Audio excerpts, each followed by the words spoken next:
Hey, well, you were talking about anxiety. Well, I've got it now because it wouldn't let me go live. It just went, very sorry, but live streaming is not available. Anyway, to cut a long story short, I came out of this part of it, went back in, switched off, switched on again. And here we are. So, hi everyone. Penny Dix, astrologer, and welcome to what is probably one of the most astrologically potentially intense weeks of, well, quite a long time. Shall we say a couple of thousand years or so? So not to play it down. Hello, Laura. Hello, Susanna, Cosmic 3IA, Shirley, Simi, Poonam, Andy, your first weekend day without sports. You're walking the dog. Okay. And hello, Karen, because I saw you here. Yes, you're here. And I saw you talking about anxiety, and I'm going to come on to that. And good morning, good evening, Jim. Warm, eventful greetings. Well, I think tonight will be eventful. It's already been eventful. Christine, hello from Cyprus. It's a time of Cyprus, not Cyprus. Cyprus. It's a time of change. Seeing simultaneously oh my God, shall I try and start again? The three fates, past, present, and future, merging light and darkness, seeing both inner and outer reality. I like that. And Deborah, hello in Staffordshire. And your 1 degree Aries sun. Oh, you're in for an interesting time, aren't you? But we're talking about that on Friday when I do my live stream. Remember, on Friday, same time, all about the Saturn and Neptune. And we'll make it more of a Q&A so that you can ask me about it, and I will endeavor to answer your questions. But I want to come back. Hi, Lenny. Hi, Janice.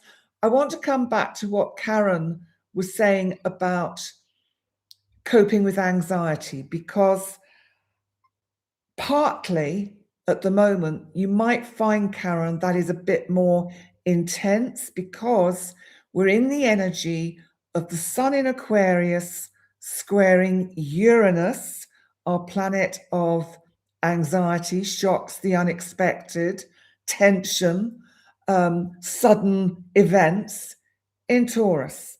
So we have this square, and I'm going to talk a little bit about that tonight. And I'm also going to, obviously, because what a week we have on Tuesday, we have, of course, the new moon solar eclipse in Aquarius, and this is bringing Uranus in again. So at the beginning of the week, Uranus is a big player in the energies, and I think we're going to see that as things unfold through tomorrow, Monday, as the day gets going. And I think that we will also be aware of Uranus's presence around the end of the week when we have the Saturn-Neptune conjunction, because it will be bringing in Uranus via a trine, albeit an out-of-sign trine, but it will be bringing that in. Now, let's have a little look at your conversation. Poonam, you don't feel crazy anymore. I'm expressing your vibe. I have been suffering from chronic anxiety for the last all last week, intensely, up until today, intense anxiety, because yesterday, finally, I got the final cat to the vet to get his vaccinations, his pet passport updated, so that all 5 cats can now come with me from Gozo to England later this year. Oh, I had to go to bed in the afternoon yesterday. I was so stressed out about it. And my heart was going all doing its AF things, and that was getting me in an even worse state. And then, of course, I looked at the astrology and I thought, oh, wouldn't I know it? Sun square Uranus.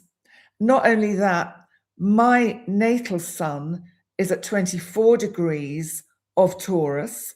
Therefore, Uranus is 2 degrees further on. So it's just moving away from setting my sun off intensely. And the sun, of course, in Aquarius has been squaring my sun in Taurus, and of course is squaring Uranus. So this is why we are perhaps collectively feeling this intensity and anxiety. So that's one level of it. But then we have to look at also what causes anxiety. And as you've heard me say before, but I think it's important that we just keep reminding ourselves of what causes the anxiety. Because you see, when we're anxious, we're not in the present.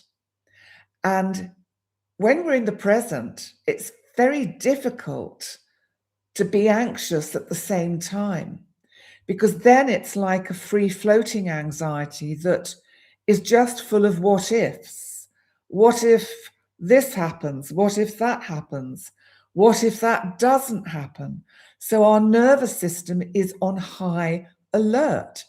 And the problem with anxiety is that it is our difficulty in living with uncertainty. When we can just accept that uncertainty is a fact of life, it makes it a lot easier to deal with it.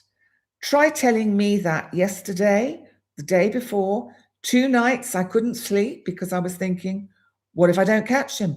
What if I can't get him in the carrier? Those of you that are friends with me on Facebook will see that I did put up a post with Spoticus, the cat in question, the drama queen extraordinaire, protesting very loudly his absolute displeasure at having been conned by me, trapped, put in the carrier, and the indignities of being taken to the vet. But I cannot tell you, the relief is just enormous. Let me see what you're saying. You're all chatting. Yes, thank you, Simi.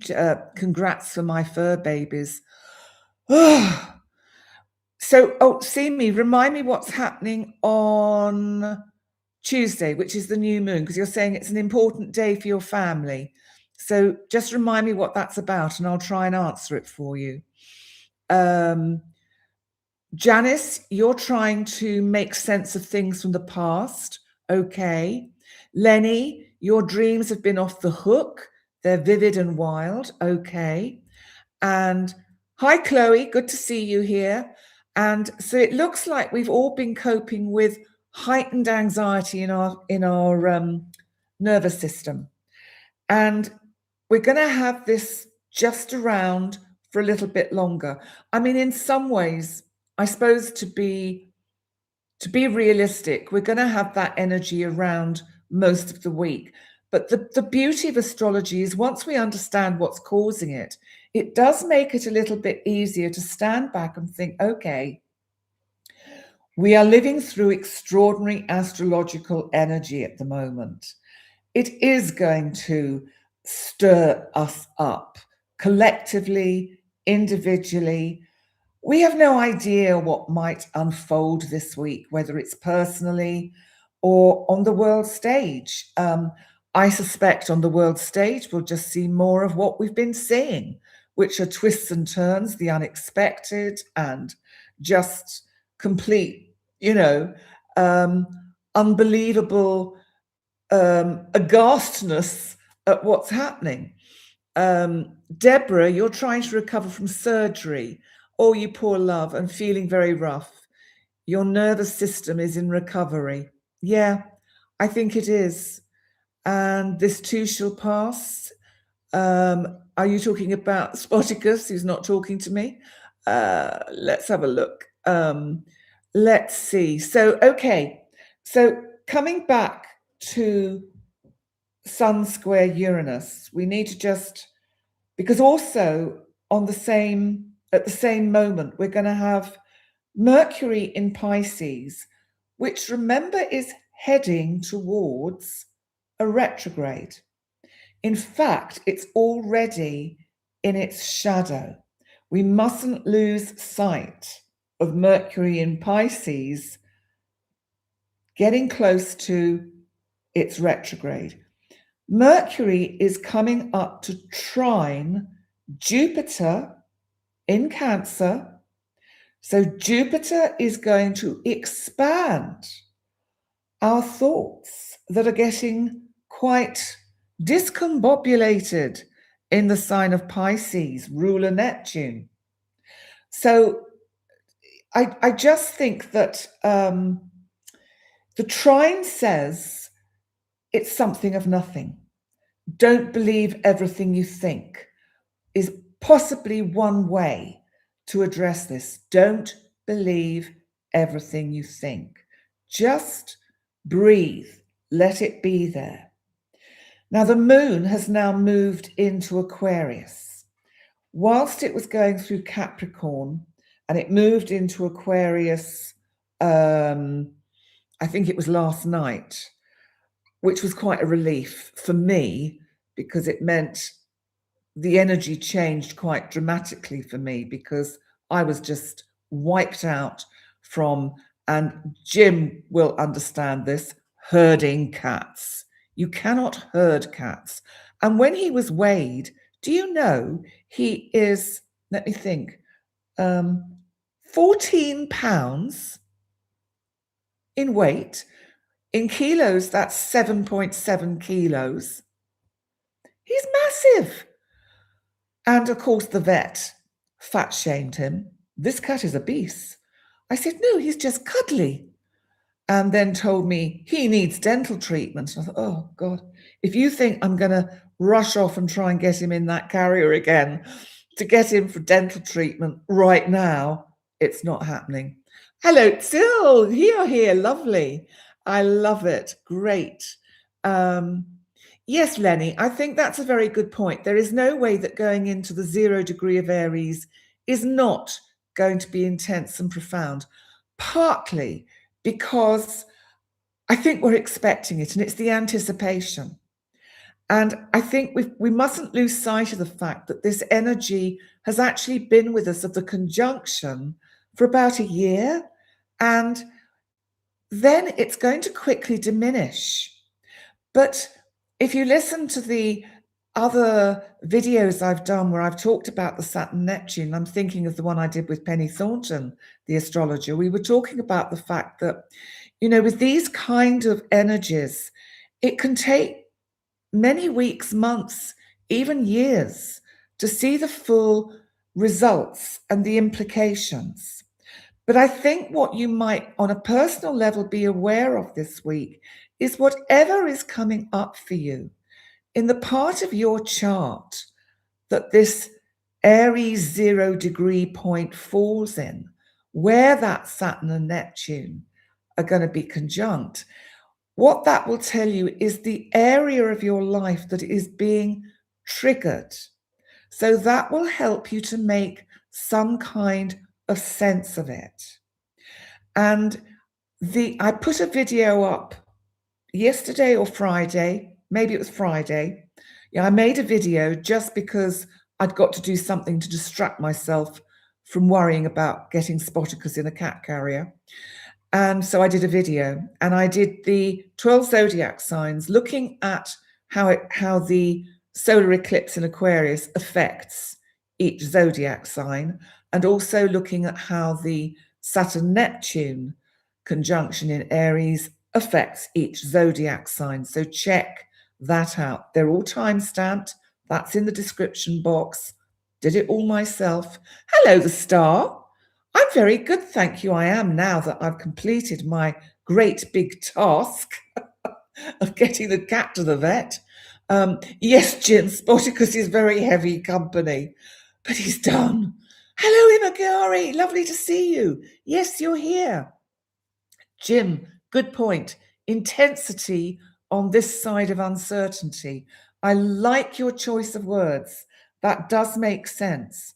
And I think we need to just move on, because this Sun square Uranus and Mercury trine Jupiter is going to be with us around over the next few days. It's exact in the early hours of tomorrow morning. So that'll be later tonight for you in America and Canada. And Zil, you're doing good, quite intense times.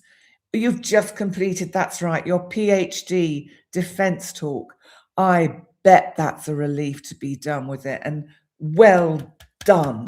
Well done. That is brilliant. I like what Christine is saying. We can bend the laws of the physical universe and shapeshift. This ability is rare and unique. Consider the art of shapeshifting. This includes doubling or being in two places at one time. Well, I know that one. It's about bilocation, and it's a very fascinating topic that I have looked into at times. And what's Cosmic 3IA? Oh, is this about the school shooting in Canada? That was horrific. Horrific. And let me see. So, okay, right. So moving on from that, let's move to so I think what I want to say before I finish with the Sun Uranus, because we're going to have this energy for a few days. Don't be surprised if you feel edgy, impatient, restless, have a strong urge to break free from anything that restricts you, irritation with rules, routines, expectations. You might find you suddenly keep changing your mind, and the nervous energy, which is what it seems we've all been sensing. That's very Uranus. Don't make impulsive decisions over the next day or so, especially if it's around money or anything that keeps the stability in your life. So try and build flexibility, because this is fixed energy. So look at new ways to deal with things and don't burn bridges. Ground that nervous energy that is around with walks, long walks, and body-based calming exercise. And think about, what do I need to update? Not what do I need to discard and get rid of?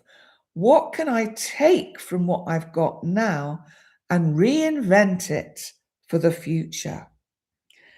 So remember, it's a course correction aspect, not a demolition order. So let's see. Yeah, I mean, basically, with anything that comes up around this energy, don't panic. Just stay with what is realistic. Let me see. The art of shape-shifting, Jim is saying, the art of participating in transformations. Oh, Sil, you're saying you're still stuck with Iran and yeah. And I think all of that is within the energies of everything that is happening astrologically. And I think it's not will the regime collapse, it's when. And remember, Saturn is involved in the Saturn-Neptune conjunction. So it's about timing. And yeah, no, I agree, Simi. We do know. Yeah. Poonam, you're welcome. Yes, we need to just take a breath and take, step outside a bit. Because remember, this new moon solar eclipse, which again, the energy has been building up for a few weeks, and it is being squared by Uranus. So not only, of course, has the sun squared Uranus, now the moon's come in and it's squaring Uranus. Not only that, they're having an eclipse. So this is a lot of energy that has had to be, sort of coped with. And I think it's important that we stay on a realistic sort of trajectory. We also have to remember that, and I think it's quite important to remember this, that Chiron and Eris are still conjunct in Aries. And now that Saturn and Neptune have moved in to Aries, so they're setting this is like a pebble in a pond. They're sending out their waves of energy, and that will ripple and affect Chiron and Eris. I remind you, Chiron is our wounded healer, is about trauma and about the need for healing. And I remind you that Eris is all about rebellion, freedom of speech, standing up for one's rights, very Uranus again. So what might we see over the next few weeks and months? Probably and possibly more of the same of what we have been experiencing in Iran, in various other parts of the world. I know that in the United States now, the administration has backed down a bit from how it uses ICE. How that will unfold, I don't know. And I think that, Chloe, what are you saying? You're so funny today. I'm trying to stay with the flow and remember how important it is to chill out. Oh, so am I, my love, so am I. Still, they will find their peace and freedom, but I think it has a way to go.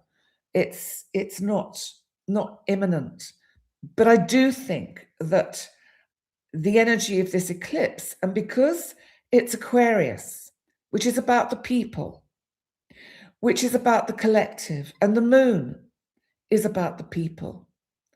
The people in this, the moon, overshadows the sun. The sun, we could say, represents the leader. This is about the people having their say. So I think we could see more unexpected breakouts over the next few weeks of protests.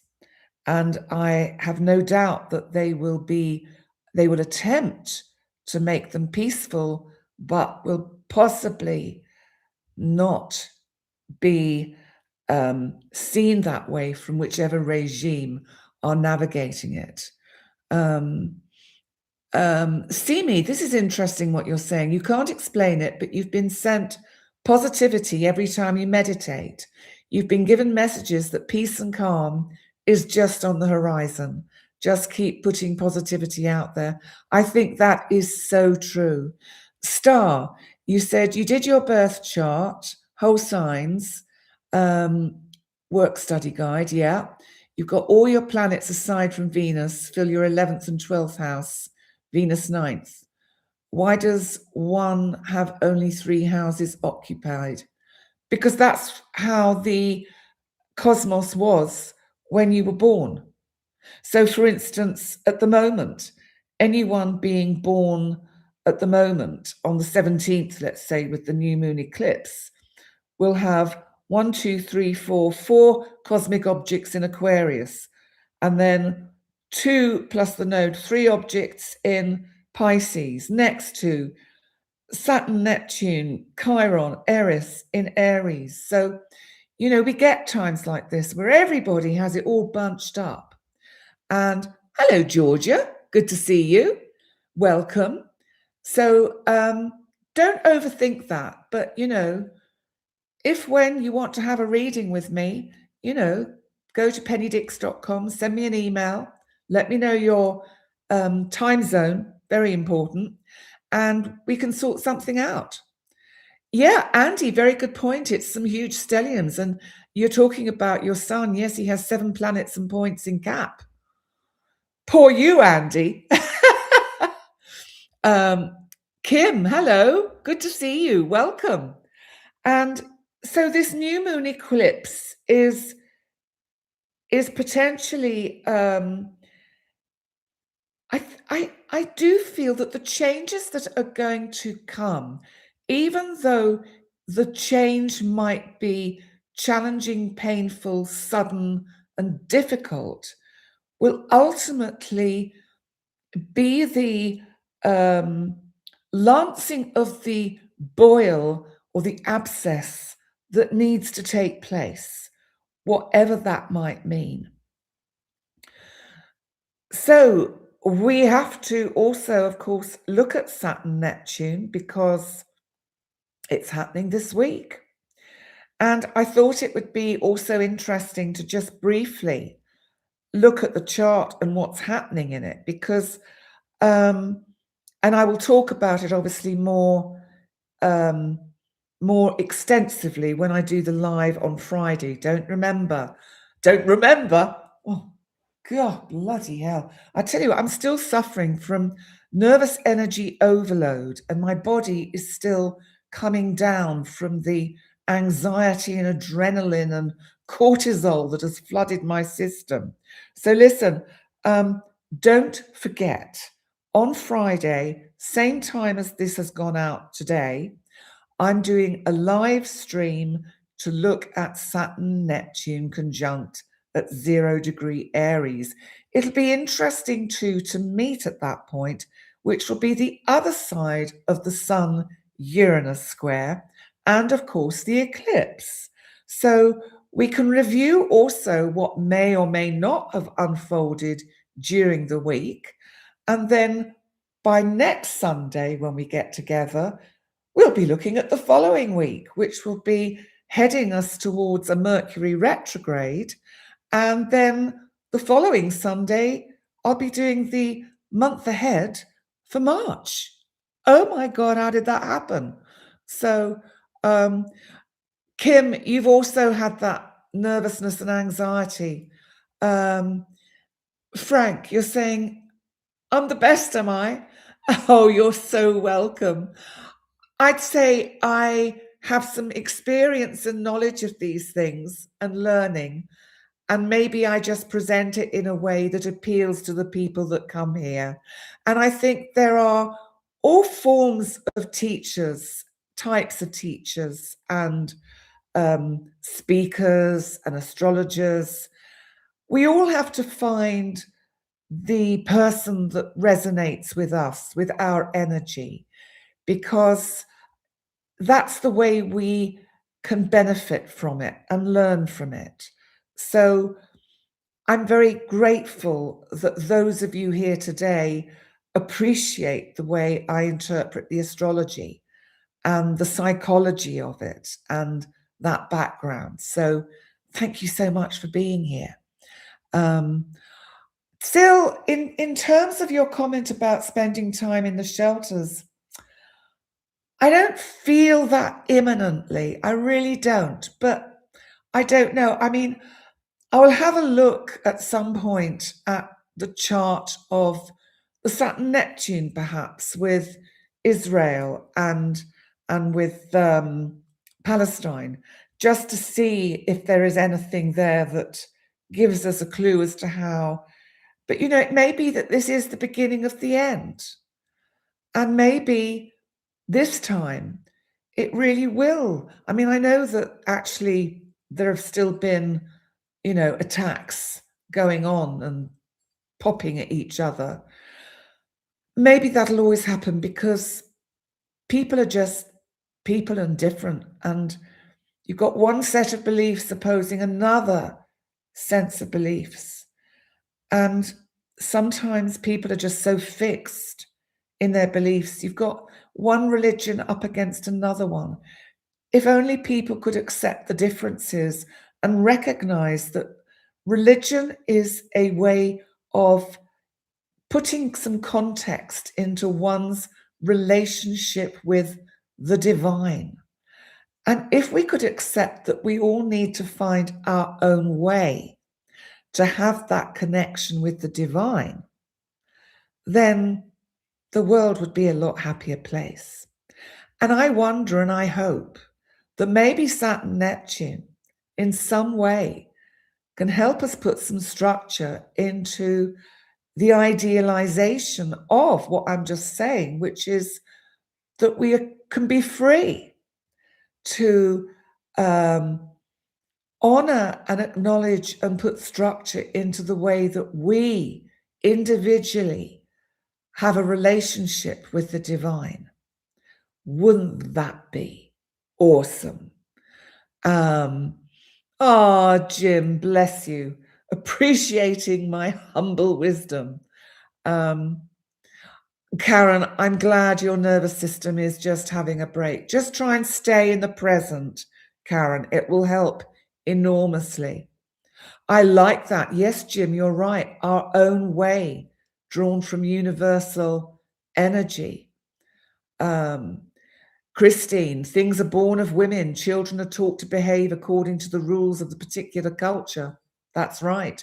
Orthodox religious systems create mandate concerning acceptable behavior within world affairs and within the cultures that they are in. And this is the problem, because we are in the energy still of a patriarchal system, and a lot of that has been, present company accepted, dominated by the male idealism of power and control and money. And then that gets us towards the dinosaurs and the energy of the sex trafficking and people trafficking rings that are being uncovered, like through the Epstein files. And and also, if you haven't seen it, I did I think, an interesting discussion with conscious medium Brandon Russ on his channel last week, which was, we were looking at Saturn, Neptune, and various other astrological transits that are happening, but it was very on point because we recorded it or went live the same day that was the big meeting, I don't know what it was called, in Congress, where Pam Bondi was defending her position and completely ghosting and gaslighting not only the people present, but the people who were the survivors of the Epstein debacle. And we had a good discussion, and it's just worth dropping into that and having a listen. Oh, it was a congressional hearing. Is that what it's called? Hey, Kay Ulrich, you're here. Late to the party, but you're here. So well done. Hello, Brenda. You've just arrived too. It's good to see you here. Yeah, please like, comment. If you're new and you like what I'm talking about, please subscribe, because I do this quite a lot. So let's see. Okay, so with regard to this Saturn Neptune, I think it's interesting because it will at that time still be forming this mini grand trine to Uranus, which is not quite right yet because it hasn't moved into Gemini. So we don't get the full impact of that till April, and Pluto. And remember, whilst Saturn and Neptune bring in that energy of Pluto in Aquarius, they bring in the energy of power, of transformational happenings, and of people power, and people saying that enough is enough. Jim, you're saying sacred law can find its way through the human. I hope so. I think so. Isn't that ultimately what process we all go through as we move towards experience and wisdom and maturity of age? Anne, you're a rock star. Oh, thank you. Yeah, 5 cats to the vet. I tell you, my cortisol and adrenaline levels haven't quite come down yet, but they are.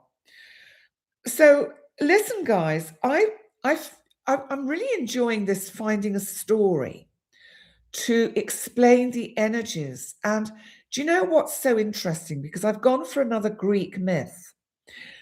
And I think what is so interesting is the way these myths and archetypes weave such a wonderful imagery with the current astrology that show us that these cycles of how life unfolds and how hierarchy unfolds is just a never-ending kind of cyclical pattern. And I think you'll see it. And if you think of, say, the US administration, other governments throughout the world, and the way this top-down structure works, be aware of that as you listen to this story, which is about Prometheus, who stole fire from the gods. So we have to remember that the gods are represented by the US administration, by the UK government, which has been having its own debacle of nightmare this week, and many other governments on the planet. So here's this story of Prometheus stealing fire. So Prometheus was a Titan, and his name means forethought. He cared deeply about humanity. And I think Prometheus represents us. And he saw that humans lived in darkness, cold, vulnerable, and powerless. The Titans, of which Prometheus was one, interestingly, were children of Uranus, who was the sky, and Gaia, who was the earth. So Prometheus's lineage literally includes Uranus, which is symbolically perfect when we talk about rebellion, awakening, and innovation.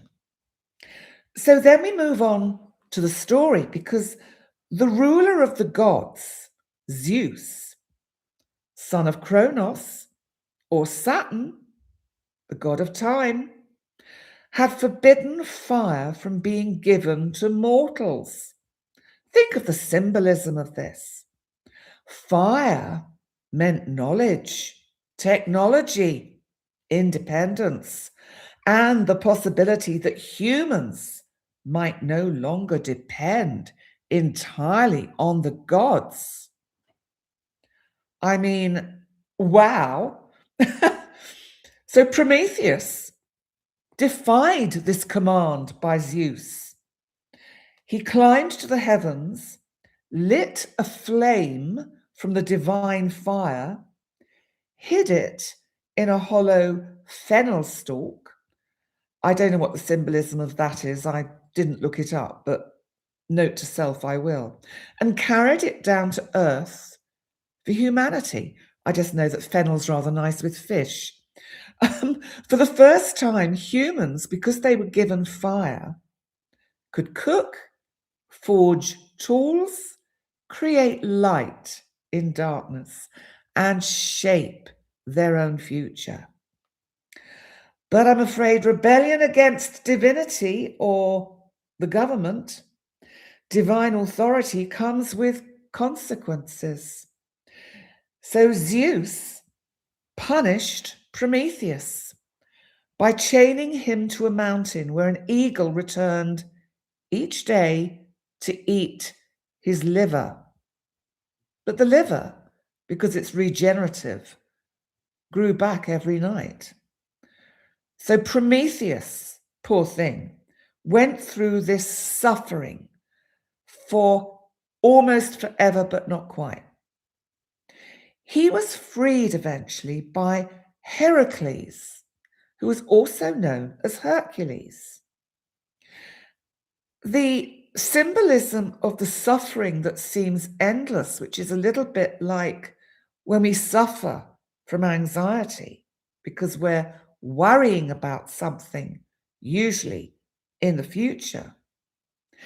But suffering that is endless is like the cost of waking up. We have to go through this process till we reach the point where we know with such certainty that all will be well. And that, for instance, if I use the example of the cat, if I'd failed yesterday, I could have tried again tomorrow. And probably I would have succeeded.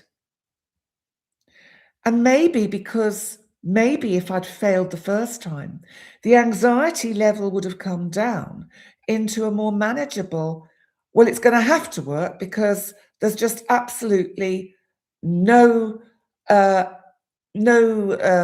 choice because I had to get him done.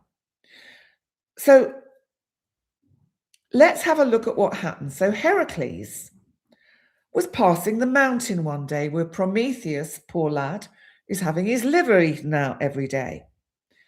And seeing Prometheus in torment, he shot the eagle, broke the chains, and set him free. In myth, Prometheus represents the shock of new awareness. That is so Uranus.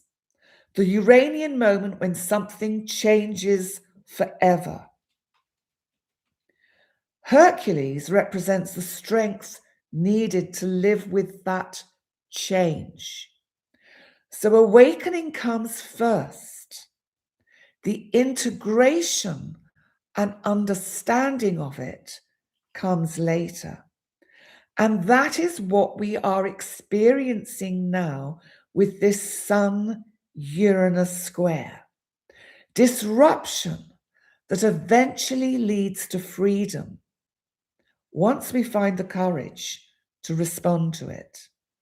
So maybe one way to look is to say, if something unexpected happens this week, it may not be punishment. It may be fire. But the fire stayed with humanity forever, and we couldn't go back. The disruption could not be undone. And in answer to Zil, I think the fire has already caused the disruption in Iran, and that can't be undone. So that will change. And just to remind you who Hercules was, he's very famous for his strength, and he completed something called the 12 labors.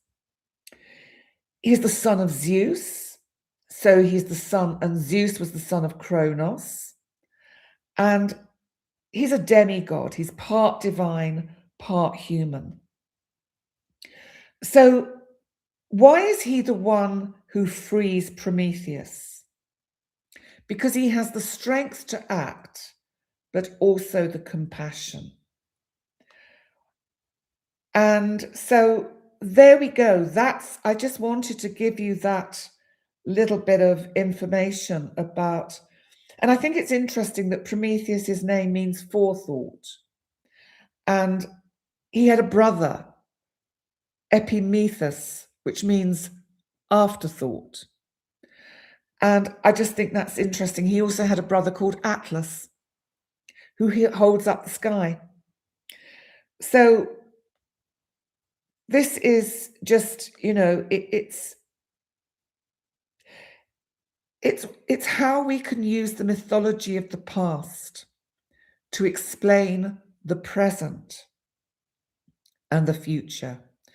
And this is the beauty of archetypes and why these archetypes are assigned to the planetary meanings, because we kind of have learnt from experience that there are certain myths that are universal. They are worldwide in different cultures, maybe different names in different forms, but there is a common theme that runs through them, like the creation myth, for example.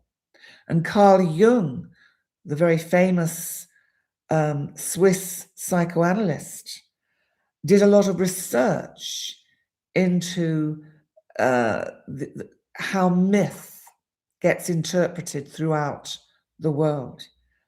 And then astrology has taken that a step further and moved it forwards. So let me see, what have you all been saying? Christine, see me, you've got no video. I don't know why, my darling. I don't know, maybe the internet is playing up tonight. See me, you love the stories I bring. So much, there is so much wisdom in these myths. Christine, pause and reflect on how you are seeing in relation to the laws of humanity. This signifies first-hand knowledge of a higher order of right and wrong than that indicated by laws created in humans. Jim, thank you. Yes, it resonates. Imaguari, when you moved from Portugal to the UK, excuse me, I keep hiccuping, you moved with 2 cats and a chipmunk. It's mayhem, but I will be fine, and my kitties too. And your chipmunk lived to be 9, which is very unusual. That's wonderful. Yeah, my cats are all booked all the way through now. They are well and truly kind of coming with me, whether they like it or not. I like that, Karen. We didn't start the fire. Well, no, good point. The gods did. They unwittingly give us the tools to take them down. Shall we look at the cards? Shall we pick out 3 tarot cards for this extraordinary week of astrological energy? Because I can't begin to think. Yeah, it is a song, isn't it, Cosmic 3IA? That I didn't start the fire, or we didn't start the fire. Yeah. So, that's that one. Now let's see what else we're going to get. We're going to have that one. Oh, and we're going to get that one. Let's see what we've got. Billy Joel, that's right. You're right, it was, wasn't it? Well, here's our first card. We have the Queen of Pentacles. So this is a very, I think, abundant symbol of saying, this is something about value and self-worth.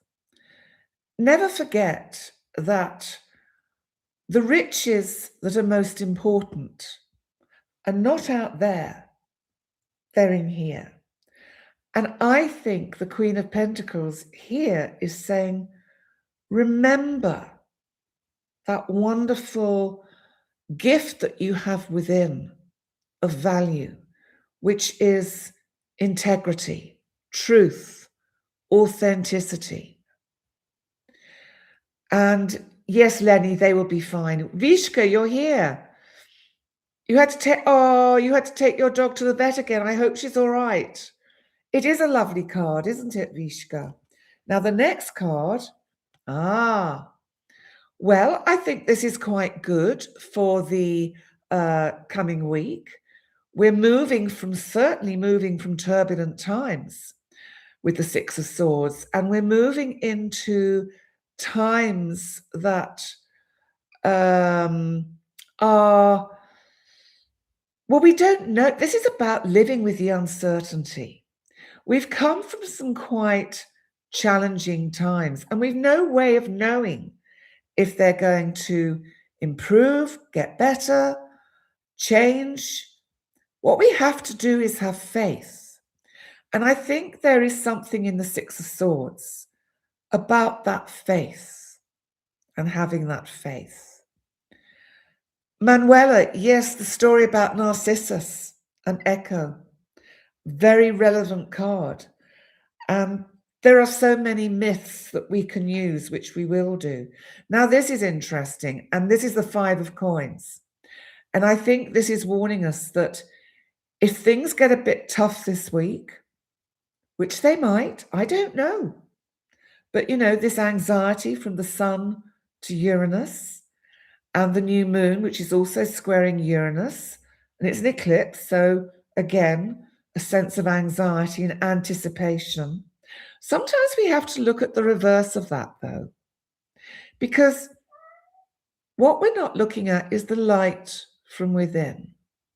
And remember, anxiety can also be, or has the same feeling in our physical body as anticipation and excitement. Could it be that all of us collectively are fearful that it's all going to turn out like this? Whereas actually, maybe if we just look within and have faith in the divine timing of the unfolding of events, then maybe it'll all be all right. And I just pulled one more card, and it's the King of Swords. And I think this is about us standing firm in our power, not being swayed by rhetoric, but standing firm in our power and knowing that ultimately law, which I see as being represented by the sword here, will prevail. So let me see. Yes, Blue Heart, I'm afraid you're a bit late, but never mind. You can catch this in catch up. And I'm now missing who's saying what. You've got Lenny's the Six of Wands, Knight of Wands, and King of Pentacles. Okay. Simi, the Fool, the Knight of Wands, Two of Pentacles. You're glitching, so there must be, maybe we've got some solar activity. I don't know if there are any geomagnetic storms. I haven't watched Stefan Burns in the last couple of days. I'll have to catch up on him. Cosmic 3IA, you pulled the green fire card. Oh, how funny. Relax into protection, liberation, appeasement, vital energy, emotional detachment to get full benefits of evolution. Yeah, I think you're right, Lenny. There's a lot of energy. And don't forget to breathe. Lenny is saying something that we mustn't forget. And Shirley, through all of this anxiety, I managed to calm you. I do my best. And, you know, what's interesting is it works both ways, because doing these lives and having the interaction with all of you, which is just incredible, also helps ground me. Because, of course, a lot of what I'm saying, I need to remind myself of. And so with the sharing of the energies and of the archetypes and of the myths and of the astrology, I am really, really also talking to myself. Jim Crow, who's pulled the crow? Oh, Christine, animal medicine card, crow. Law, crow, are you coring the secrets of balance within my soul, or are you sending your sacred core just to remind you of universal laws? I do think the crow is very interesting because the crow is actually an incredibly intelligent bird. And did you know they've got very good memories? And if you harm one and it happens to live in your locality, it won't forget you. And it will almost like hunt you and find a way to get back at you. They're really quite interesting birds. How strong is that fire card after someone said we didn't start the fire? Oh, Phil, high purple vibrations. Yes, I suppose it is. I hadn't kind of really thought of that, but I guess yes. Janice, good point. Year of the horse begins Tuesday. You're a wood horse, and it's a fire horse year. Maybe this is a good time to start thinking about bringing things to a conclusion, because yes, we are shedding the skin of the wood snake, and we're going into the year of the fire horse. And I've told you a story about how Prometheus stole fire from the gods to give to humanity. And I have no doubt that the energy of this transition from wood snake to fire horse, with that solar eclipse on Tuesday, will have a massive influence that will grow in energy over the next few days, few weeks, and months. Brenda, Odin had two crows, thought and memory, Jungian and Munin. They played a vital role in his position. Right. Owls are lovely too, Simi. So, Jim, very high still. Actually, do you know, I think this is probably one of my favorite colors. I love it. Okay, so listen. Oh, fluff flying around. Right. Oh, okay, right. I just thought I'd bash my head around a bit, but there you go. I do that sometimes. So I think the energy is high.